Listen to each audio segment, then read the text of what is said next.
हाल ही में प्रदेश में एक सरकार का ऐसा स्कैम सामने आया है जिसमें मुसलमानों के वोटों को चोरी यानी डिलीट करने की साजिश रची गई है।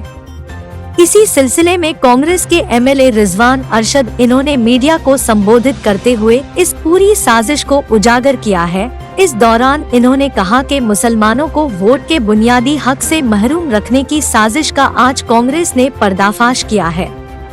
संघ परिवार के करीबी एनजीओ के जरिए मुसलमानों के वोटों की चोरी करने की थी ये पूरी साजिश।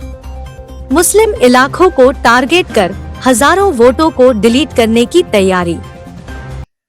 देखिए, ये जो हमने प्रेस कॉन्फ्रेंस के जरिए आप लोगों की नजर में लाया है, एक बहुत गंभीर मसला है।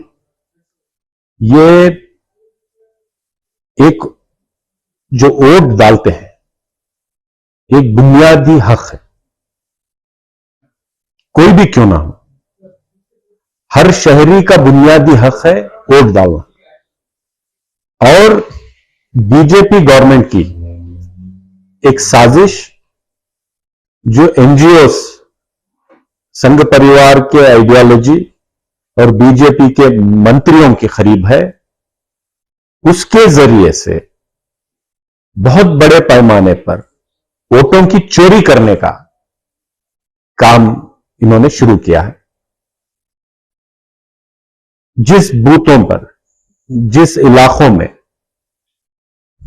बीजेपी को वोट नहीं मिलता, अपोजिशन पार्टीज को वोट मिलता है और खासतौर से कांग्रेस पार्टी को वोट मिलता है, ऐसे इलाकों में जाकर के निशानदेही करके एक ऐसा ये तैयार करना जिससे कई हजार वोट को डिलीट किया जा सकता है।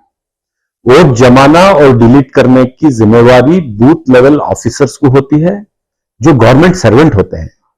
लेकिन एनजीओ ने, जो नाम निहाद एनजीओ है, वो कोई एनजीओ नहीं है, इलेक्शन मैनेजमेंट कंपनी है वो, इन्होंने जो नौजवानों को लिया था इस काम के लिए, उनको झूठा बीएलओ का सरकारी कार्ड बना करके हुकूमत ने दिया ताकि जब लोगों के पास जाए तो लोगों में एतमाद लोगों का हासिल कर सके, उनका पर्सनल डाटा, उनका पर्सनल इंफॉर्मेशन ले सके।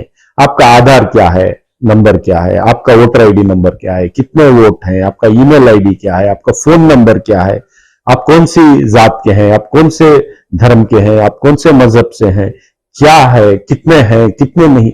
ये सब डाटा आज जो है, डाटा का बहुत बड़ा बिजनेस है, डाटा बहुत बड़ा पावर है, डाटा के जरिए से बहुत सारी चीजें किए जा सकते हैं। तो ऐसा डाटा इकट्ठा करना एक तरफ, दूसरा ऐसे बूथों में निशानदेही करना कि किसका नाम डिलीट करना है, कैसे उसको डिलीट करना है। तो ये जो काम किया गया, ये सीधा सीधा जमहूरियत के पीठ में छुरा भोंकने का काम बीजेपी ने किया है और लोगों का हक छीनकर वोट चोरी करने का काम बीजेपी ने किया है। और डाटा जो कलेक्ट किया गया वो एक प्राइवेट ऐप में डालकर, डिजिटल समीक्षा में, उसको बीजेपी के कैंडिडेट्स को दे करके उनके फायदे के लिए काम करवाने का जो की साजिश जो रची गई, जिसमें फ्रॉड किया गया। सरकारी नौकरों का, सरकारी ऑफिसर्स का कार्ड प्रिंट करवा करके किसी आयरे गहरे नथु खैरे को वो कार्ड दे करके लोगों के बीच भेजा गया। ये सरकार ने लोगों के ऊपर फ्रॉड किया है।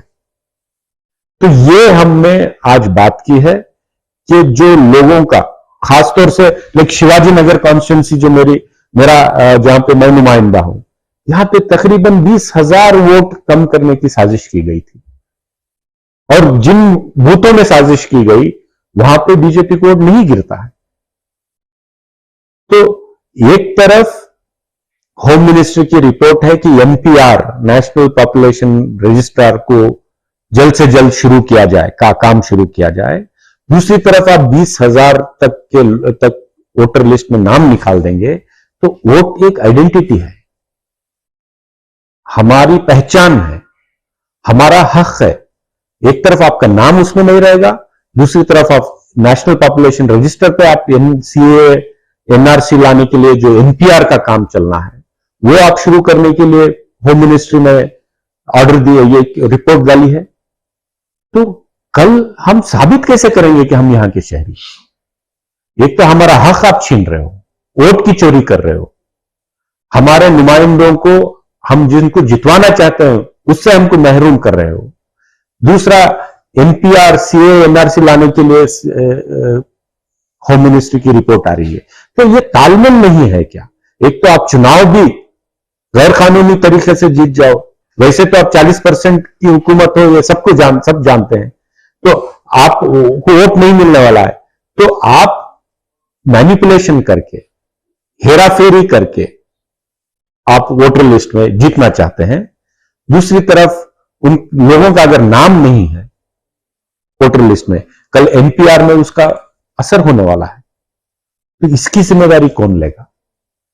तो ये जो खुलासा किया गया है पूरे डॉक्यूमेंट्स के साथ किया गया है।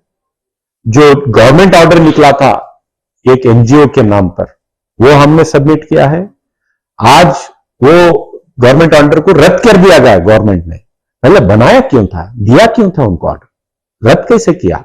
वोटर लिस्ट में नाम लगाना और जोड़ना और निकालना, इसकी जिम्मेदारी सरकारी अधिकारी की, सरकारी ऑफिसर की होती है, बूथ लेवल ऑफिसर की होती है, कोई अरे गैरों की नहीं होती। तो अरे गैरों को ये पावर किसने दिया? किसने उनको कार्ड छाप के दिए सरकारी सील के साथ? ये फ्रॉड कितने दिन से चल रहा है? तो इसका पर्दा हमने फाश किया। इसमें न्यूज मिनट जो पोर्टल है और प्रतिध्वनि जो न्यूज एजेंसी है, इन्होंने इन्वेस्टिगेशन किया है और हमने क्रिमिनल कंप्लेंट दर्ज की है। Sitting chief justice of Karnataka high court से हमने इंक्वायरी मांगी है और इस मामले को आखिरी तह तक ले जाने का हमारा पूरा मंशा है। आवाम को क्या कहना चाहिए? आवाम को हम इतना कहेंगे कि कोई भी सरकारी कार्ड लेकर आ जाए तो नहीं माने। लोकल जो आपके नुमाइंदे हैं, लीडर्स हैं, उनसे राबिता कायम करें, पर्सनल इंफॉर्मेशन ना दें। वोटर लिस्ट में नाम अगर डिलीट करना है, आपको शक है, तो उन लोगों से राबिता करें जो आपकी मदद कर सकते। पता नहीं, मेरे ख्याल से मैं वो कमेंट आज नहीं करना चाहूंगा, लेकिन इतना बड़ा फ्रॉड हो रहा था और इलेक्शन कमीशन सो रहा था, यह अफसोस की बात। अब आपके सवाल होंगे और धारदार, आपके मुद्दे चढ़ेंगे नए परवान, न नकली सास को सामान, न झूठ की दुकान। खबरों में सच दिखाना ही है हमारी पहचान। हम है बेलगाम एक्सप्रेस, कलम हमारी, आवाज आपकी।